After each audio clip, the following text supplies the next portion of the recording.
गांव देवगांव की पगडंडी पर सूरज डूबते ही सन्नाटा छा गया था। करण और तरुण नाम के दो भाई दिन भर खेत में काम करके लौट रहे थे।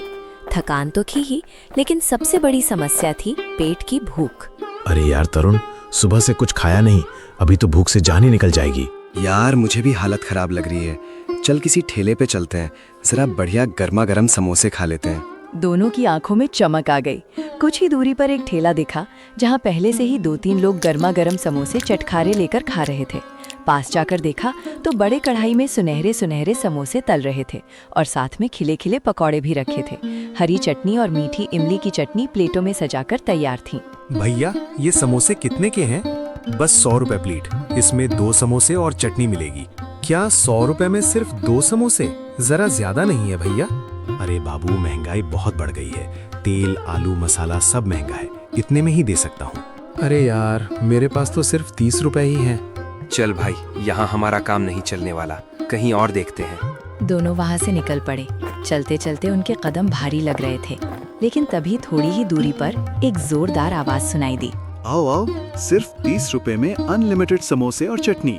आओ बाबू, आज का खास मौका है। करण और तरुण ने एक दूसरे की तरफ देखा। उनकी आंखों में जैसे उम्मीद की किरण जाग उठी। सुन, 30 रुपए में अनलिमिटेड, कहीं मजाक तो नहीं कर रहा? अरे चल देख ही लेते हैं, अगर सच हुआ तो मजा ही आ जाएगा। दोनों आवाज के पीछे पहुंचे। सामने एक ठेला था जहां 2 आदमी बड़ी कढ़ाई में समोसे तल रहे थे और पास ही आलू की मसालेदार भराई रखी थी। खुशबू ऐसी थी कि मुंह में पानी भर आया। भैया ये सच में 30 रुपए में अनलिमिटेड दे रहे हो? हाँ भैया बिल्कुल, आज का खास ऑफर है। जल्दी बताइए, चाहिए या नहीं? हाँ, 2 प्लेट लगा दो भैया। कुछ ही देर में प्लेटें तैयार होकर उनके सामने आ गईं। प्लेट में गर्मा गर्म खस्ता समोसे, ऊपर से चटनी और प्याज। करण ने पहला कौर लिया और जैसे ही स्वाद जीभ पर पहुंचा, उसकी आंखें चमक उठी। अरे वाह भाई, क्या जबरदस्त समोसे बनाए हैं, ये तो कमाल है। सच कह रहा है, पेट तो जैसे खुशी से गा रहा है। चलो और ले आते हैं। दोनों ने प्लेटें खाली कर दी। भैया जरा और समोसे देना।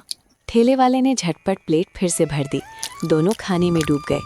कुछ देर बाद करण ने पूछा, भैया पहले कभी तुम्हें यहाँ देखा नहीं, कहाँ से आए हो? हम पास के गांव के रहने वाले हैं। अलग अलग गांव में घूम घूम कर समोसे बेचते हैं। पर भैया, इतनी बढ़िया समोसे और अनलिमिटेड, वो भी सिर्फ 30 रुपए में, ये कैसे कर लेते हो? भैया ये सब भगवान की देन है। हमारी बस यही तमन्ना है कि लोगों का पेट भरे और वे खुश रहें। दोनों संतुष्टि के साथ घर लौट गए। अगले दिन दोनों फिर खेत में गए।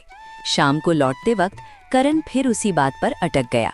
अरे तरुण, चल ना, आज भी उसी ठेले पर चलते हैं जहाँ अनलिमिटेड समोसे मिलते हैं। अरे करण, रोज रोज बाहर का खाना अच्छा नहीं होता। अरे यार इतना मत सोच, कल भी तो खाया था, कुछ हुआ? नहीं भाई, मैं नहीं आ रहा। तू चाहे तो अकेला जा। ठीक है, मैं अकेला ही जा रहा हूँ। करण फिर उसी ठेले पर पहुंच गया। कल वाला ऑफर आज भी है क्या? 30 रुपए वाला अनलिमिटेड। अरे भैया, आज तो ऑफर खत्म हो गया। तभी दूसरा साथी बोला, अरे नहीं नहीं, अभी तक ऑफर चल रहा है, बस 1 प्लेट बची है। हाँ हाँ, 1 प्लेट लगा दो। कुछ ही मिनटों में प्लेट उसके हाथ में आ गई और वो खाने बैठ गया। पीछे से दोनों साथी धीरे धीरे बात कर रहे थे। अरे यार, ताजे समोसे तो कल ही खत्म हो गए थे। अरे 1 प्लेट और देता हूँ दूसरे डिब्बे में से, जाने दे, खाने दे। करण ने ध्यान नहीं दिया और खाकर घर लौट गया। घर पहुंचा तो तरुण इंतजार कर रहा था। कहाँ रह गया था? तू फिर उसी ठेले पर गया था ना? हाँ भाई, पेट भर कर आया हूँ, अभी तो नींद आ रही है। वो सो गया। अगले दिन सुबह, अरे करण, सुबह काम पे नहीं चल रहा क्या? अरे यार, आज तबीयत कुछ ठीक नहीं लग रही, तू जा। शाम को तरुण को रास्ते में एक आदमी मिला। भैया, तुमने कहीं उस ठेले का समोसा तो नहीं खाया ना? कौन सा ठेला? अरे वही जो 30 रुपए में अनलिमिटेड समोसे देता है। पर क्यों पूछ रहे हो? उसके समोसे खाकर कई लोग बीमार पड़ रहे हैं। तरुण घबराकर घर भागा। अरे भाई, तू तो ठीक है ना? मैं बिल्कुल ठीक हूँ, बस सुबह थोड़ा सिर दर्द था। अगले दिन गांव वाले मुखिया के पास पहुंचे। मुखिया जी, कल से कई लोग बीमार पड़ गए हैं, और भला कौन 30 रुपए में अनलिमिटेड समोसे देगा? मुखिया ने जांच करवाई। एक ठेले वाले के पास सड़ा हुआ आलू और खराब मसाला मिला। पुलिस ने उसे पकड़ लिया। लेकिन जब लोग 30 रुपए में अनलिमिटेड समोसे देने वाले ठेले के पास पहुंचे, वहां कोई नहीं था। ना ठेला, ना कोई आदमी। गांव में सिर्फ एक सवाल रह गया।